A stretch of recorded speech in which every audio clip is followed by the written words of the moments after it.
আগের দিনের সন্ধ্যের আকাশের মেঘ বৃষ্টি আর কুয়াশা হয়ে চারিদিক ঝাপসা করে দিল।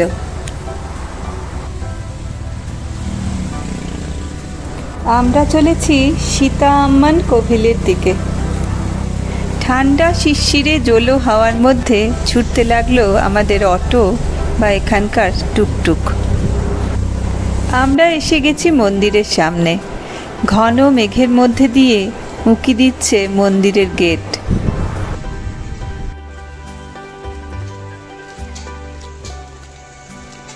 এই মন্দির নাকি অশোক বাটিকার সেই অংশে যেখানে মা সীতার সাথে হনুমানজির প্রথম দেখা হয়।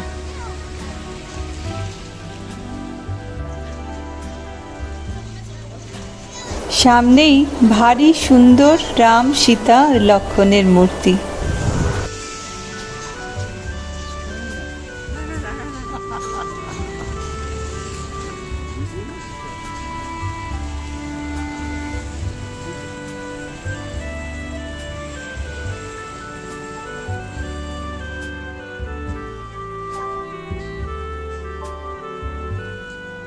সবার রক্ষাকর্তা হনুমানজি গদা হাতে বসে আছেন মন্দিরের একদম সামনে। এবারে আমরা মন্দিরের প্রবেশপথের দিকে যাচ্ছি। সিঁড়ি দিয়ে নেমে মূল মন্দিরে প্রবেশ।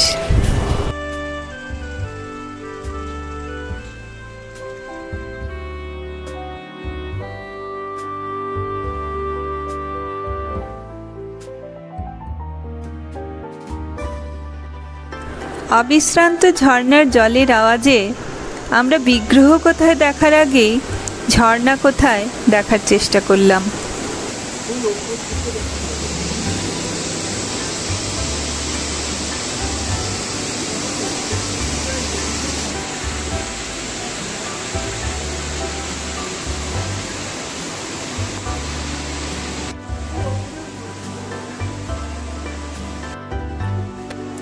এবার আবার আমরা মন্দিরের ভেতরের অংশে।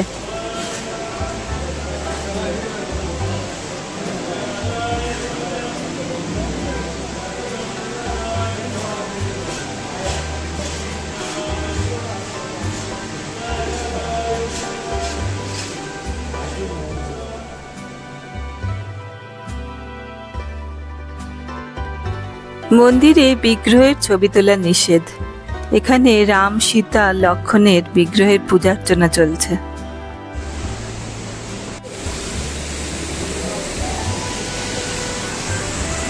ছোট একটা সেতু দিয়ে ঝর্ণা পেরিয়ে সেই জায়গা যেখানে মা সীতার সাথে হনুমানের প্রথম দেখা হয়, যেখানে রামের আংটি বা অঙ্গুরীয় দেখিয়ে নিজেকে রামের দূত হিসেবে প্রমাণ দেন হনুমানজি। এই নদীর নাম সীতা নদী। এখানেই নাকি সীতা প্রতিদিন স্নান করতেন।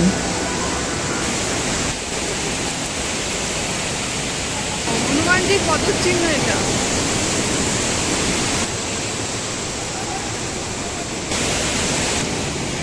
এইখানে পা রেখে নাকি মা সীতার সাথে কথা বলেছিলেন হনুমান। তারই চিহ্ন আজও এই পাথরের ওপর।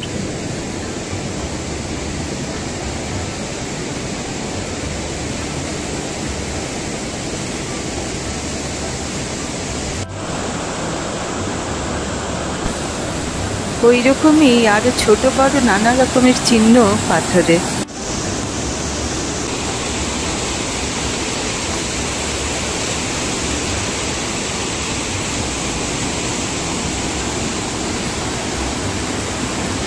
পেছনেই দেখা যাচ্ছে অশোক বাটিকার গাছপালা।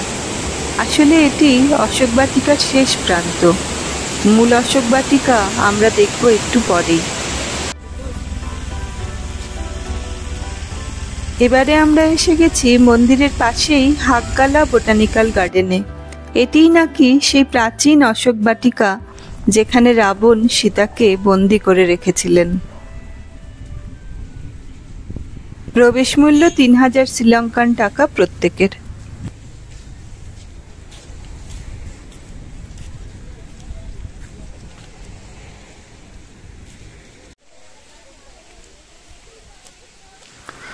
শিরশিরে ঠান্ডা হাওয়ায় বৃষ্টি আর কুয়াশা ভেজা পথ ধরে আমরা হাঁটতে লাগলাম।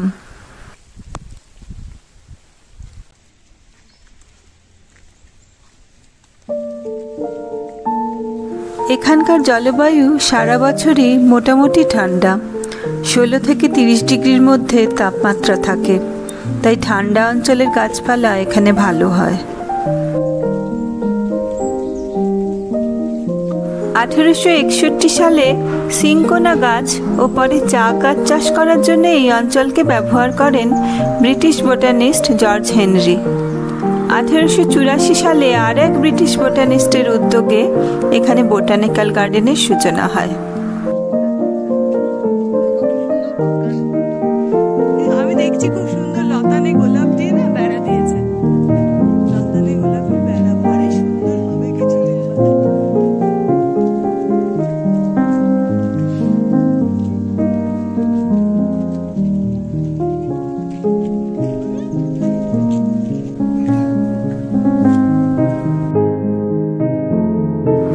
প্রায় 4000 প্রজাতির গাছ নিয়ে এই গার্ডেন। এপ্রিল মাসে বসন্তের সময় এখানে নাকি হাজার হাজার মানুষের ভিড় হয় নানান ধরনের ফুল দেখতে।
রামায়ণে বলা হয়েছে, রাবণ রাজা সীতাকে বন্দি করে তার রাজত্বে নিয়ে এলে সীতা রাজপ্রাসাদে থাকতে চাননি, তার থেকে অশোক বাটিকাতে থাকা শ্রেয় বলে মনে করেছিলেন।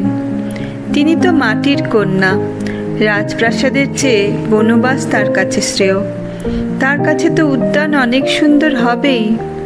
সত্যি এই উদ্যান যদি অশোক কানন হয়, তবে তা রাজপ্রাসাদের চেয়েও সুন্দর আমাদের কাছেও।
বোটানিক্যাল গার্ডেন থেকে বেরিয়ে আমরা এখন গ্রেগরি লেকের পাড় দিয়ে চলেছি।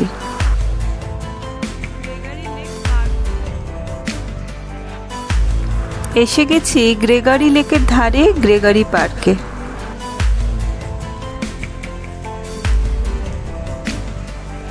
স্থানীয় লোকেদের এই পার্কে ঢোকার কোনো এন্ট্রি ফি না থাকলেও ফরেনারদের জন্য পার হেড 300 শ্রীলঙ্কান টাকা এন্ট্রি ফি। বোটিং করব না ঠিক করে রাখা থাকলেও বোটম্যানদের চাপাচাপিতে রাজি হয়ে গেলাম। 4000 শ্রীলঙ্কান টাকায় ছাদ ও সাইড ঢাকা এই বোটে চাপলাম বৃষ্টির ভয়ে।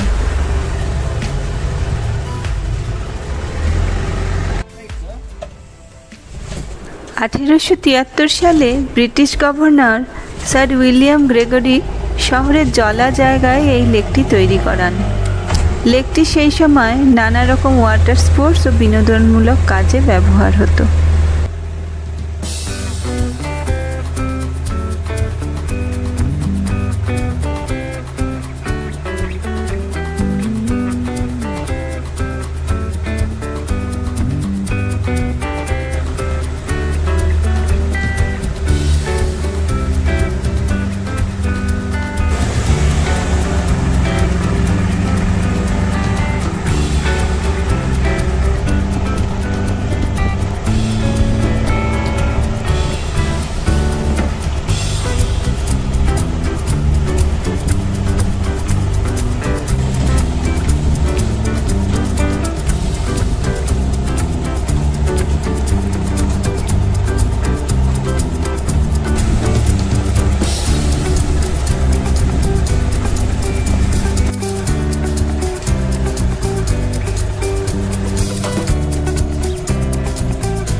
গ্রেগরি পার্ক থেকে বেরিয়ে চলেছি আরও এক পার্কের দিকে।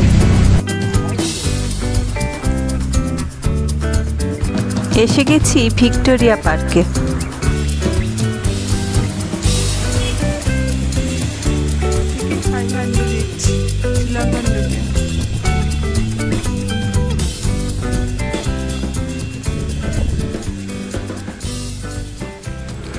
হাগগালা বোটানিক্যাল গার্ডেনের রিসার্চ ফিল্ড হিসেবে প্রথমে এই জায়গার ব্যবহার হতো।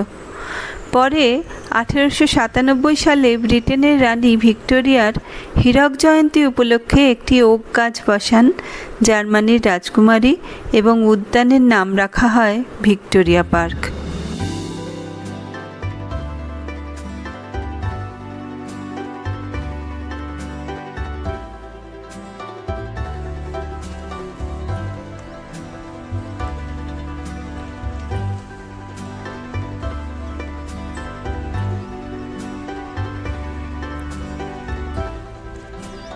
সুন্দর জায়গা নোয়ার এরিয়া।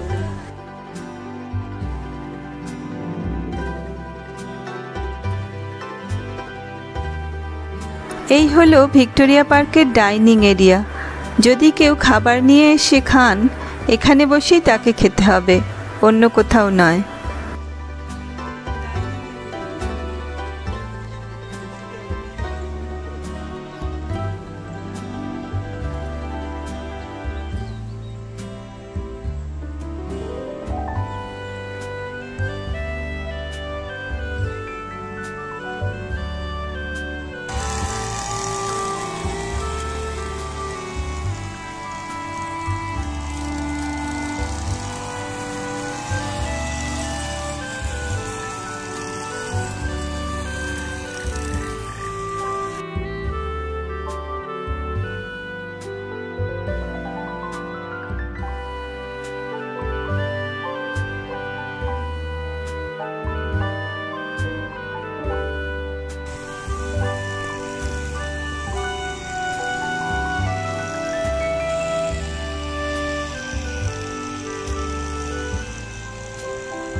গার্ডেন দেখে বেরিয়ে পড়লাম। আজকের মতো শহর দেখা শেষ হলো আমাদের। কাল দেখব শহরের আশপাশ। পাশের রেস্টুরেন্টে অমলেট, ফ্রায়েড রাইস আর চিকেন কট্টু দিয়ে লাঞ্চ সারলাম। কট্টু হলো শ্রীলঙ্কান খাবার যা রুটির টুকরো দিয়ে তৈরি হয়। ফিরে এলাম হোটেলে। একটা অসাধারণ সুন্দর দিন কাটল নুয়ারা এলিয়ায়। পরদিন সকালবেলায় এসে গেল টয়োটা প্রিয়াস হাইব্রিড কার। পেট্রোল আর ব্যাটারিতে চলে। জানলায় রঙিন কাঁচ দেখে আমার একটু মন খারাপ হলো। এত সুন্দর প্রকৃতিকে রঙিন ফিল্টার দিয়ে দেখার ইচ্ছে করে না। আজকে আমরা নুয়ারা এলিয়া থেকে এল্লা চলে যাব। এখন চলেছি আম্বেওয়ালা ফার্মের দিকে। পথে কান্ডে এলা রিজার্ভার, স্বচ্ছ কাঁচের মতো নীল জল, সুন্দর লাগলো।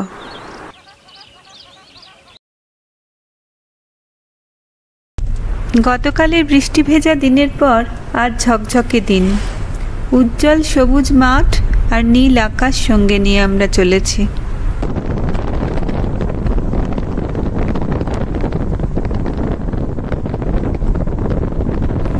স্ট্রবেরি ফার্ম আর জাগরো কাফের কাছে এসে দেখি গেট বন্ধ, কাজেই আবার আমাদের চলা শুরু। এখানকার নৈসর্গিক প্রকৃতি যেন সম্মোহিত করে রেখেছে আমাদের।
কোনোদিনই ঢুকতে দেয় না কাউকে, আগের ফার্মটা বন্ধ। সমুদ্রপৃষ্ঠ থেকে ৬,০০০ ফুট উচ্চতায় অবস্থিত এই আম্বেওয়ালা ফার্ম শ্রীলঙ্কার সবচেয়ে বড় ফার্ম। এই ফার্ম মূলত দুধ আর ডেয়ারি প্রোডাক্ট তৈরি করে।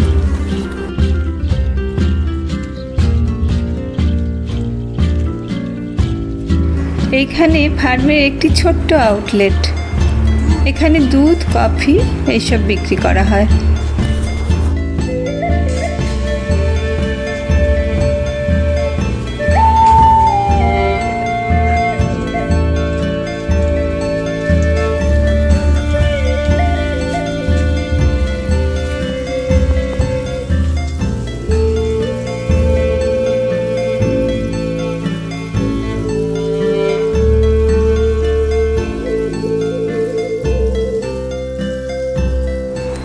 দূরে দেখা যাচ্ছে আম্বেওয়ালা ফার্মের উইন্ডমিল।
এত সুন্দর দৃশ্য জানলার বাইরে যে ক্যামেরা বন্ধ করার কথা ভাবাই যাচ্ছে না।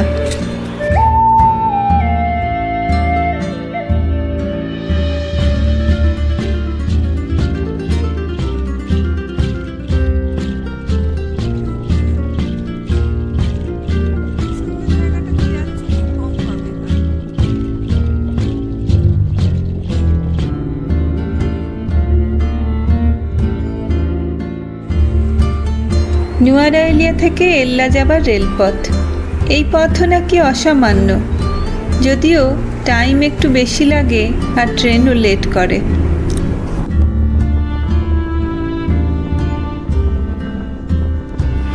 এই সারা অঞ্চল জুড়ে নানান dairy farm.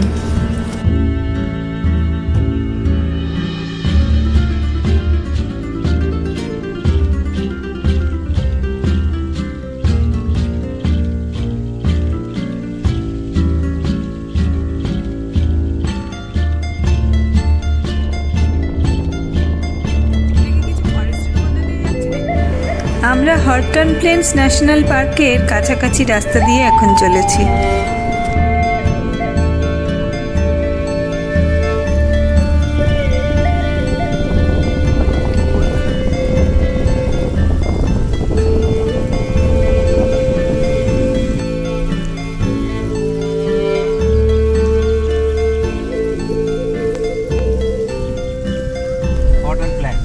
Horton planes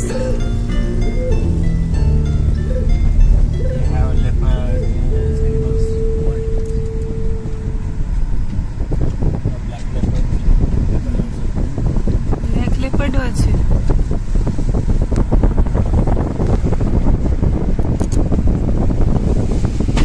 Horton planes হল শ্রীলঙ্কার অন্যতম একটি ন্যাশনাল পার্ক। উঁচু বিস্তীর্ণ মালভূমিতে এর অবস্থান। নানান ধরনের বন্যজীবের বাস এখানে।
হর্টন প্লেন্সে ঢোকার ফরেনারদের জন্য অস্বাভাবিক বেশি চার্জ। আমাদের টিকিটের চার্জ ধার্য করা হলো $74, যা আমাদের ভারতীয় টাকায় ৬,০০০ টাকারও বেশি। আমরা হর্টন প্লেন্সের ভেতর দিয়ে এল্লা যাবার সিদ্ধান্ত বাতিল করলাম।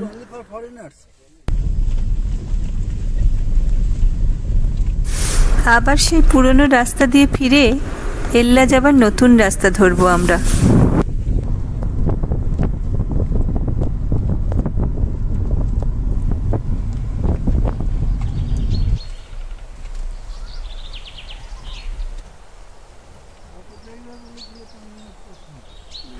আবার এসে গেলাম সিম্পলি স্ট্রবেরি জ্যাগ্রো ক্যাফেতে। এবারে গেট খোলা পাওয়া গেল। স্ট্রবেরি ফার্মের ভেতরে এখানে ঢুকতে দেওয়া হয় না, বাইরে থেকে দেখে নিতে হয়।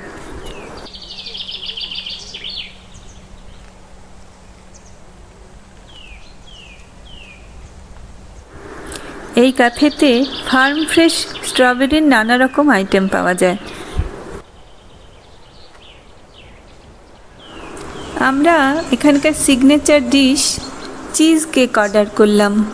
কিছুক্ষণের মধ্যেই এসে গেল।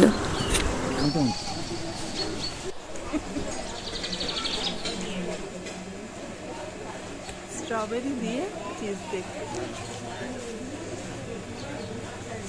স্ট্রবেরি আর তার সঙ্গে স্ট্রবেরি সসে ভেজানো চিজ কেক খেতে বেশ ভালোই লাগলো।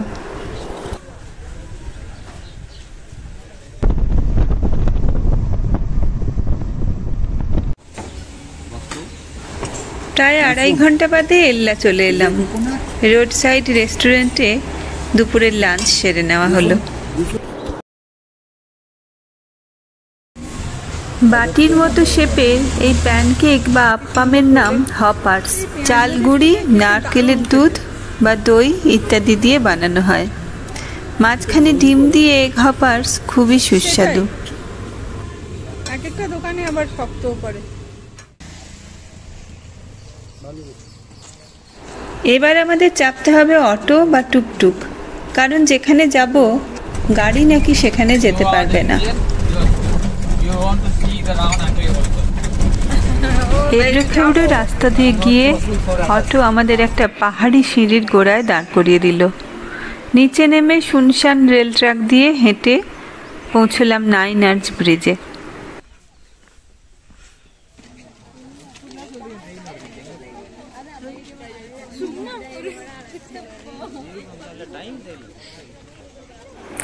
ব্রিটিশ কলোনিয়াল পিরিয়ডে একজন শ্রীলঙ্কান ইঞ্জিনিয়ার তৈরি করেছিলেন 9টি আর্চে তৈরি এই 9 আর্চ ব্রিজ।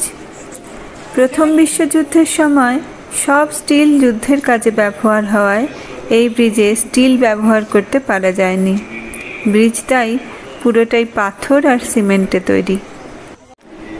আবার পাহাড়ি সিঁড়ি বেয়ে ওপরে উঠলাম। এখানে একটি ভিউ পয়েন্টে দাঁড়িয়ে এবার ব্রিজ দেখছি।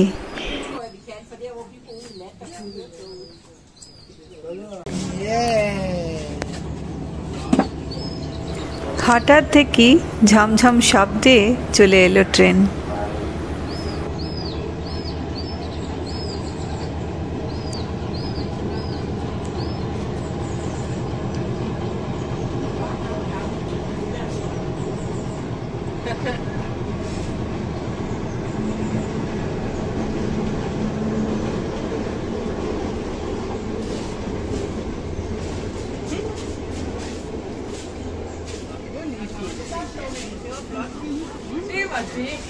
চলে এলাম আমাদের এল্লার হোমস্টেতে, নাম চামোদিয়া গেস্ট হাউস।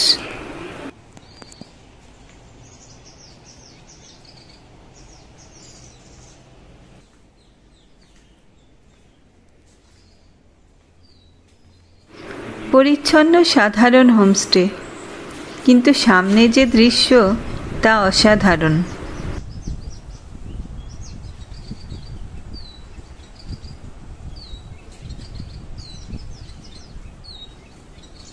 ঘন জঙ্গলের মধ্যে উঁচু পাহাড়ের ওপর থেকে নেমে আসছে ফলস, রাবানা ফলস বা Ravana Falls. Ella rock,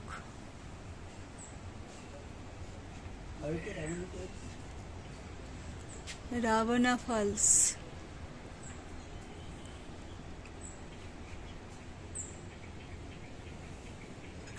Adams Viewpoint.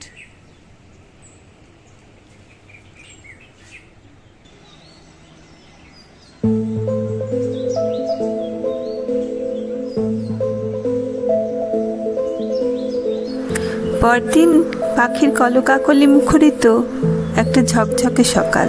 সামনের ব্যালকনিতে আমাদের ব্রেকফাস্ট দেওয়া হলো।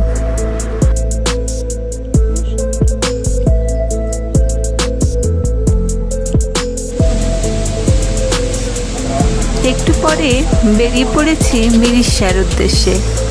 একটু যেতেই রাস্তার ধারে সেই রাবণ ফলসের সাথেই দেখা।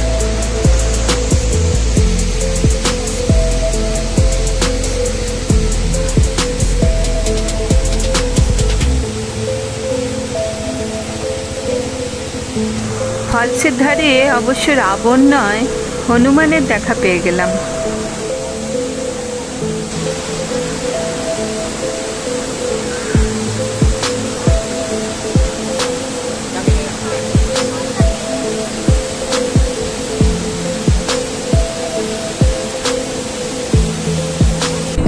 চলেছি একদম শ্রীলঙ্কার দক্ষিণ প্রান্তে, একদম নতুন প্রকৃতি, একদম নতুন পরিবেশে।